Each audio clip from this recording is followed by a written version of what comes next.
గోమాతను పూజించి పుణ్యము పొందేము.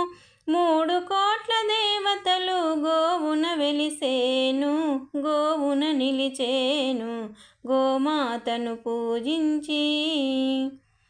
దేవతలందరూ ఒకటిగా ఉండడము వీలు కాక, దేవతలందరూ ఒకటిగా ఉండడము వీలు కాక, గోమాతలో చేరినారు లోకరక్ష చేయగా, లోకరక్ష చేయగా. సర్వదేవతలకు గోవు నిలయముగా నిలిచేను, సర్వదేవతలకు గోవు నిలయముగా నిలిచేను.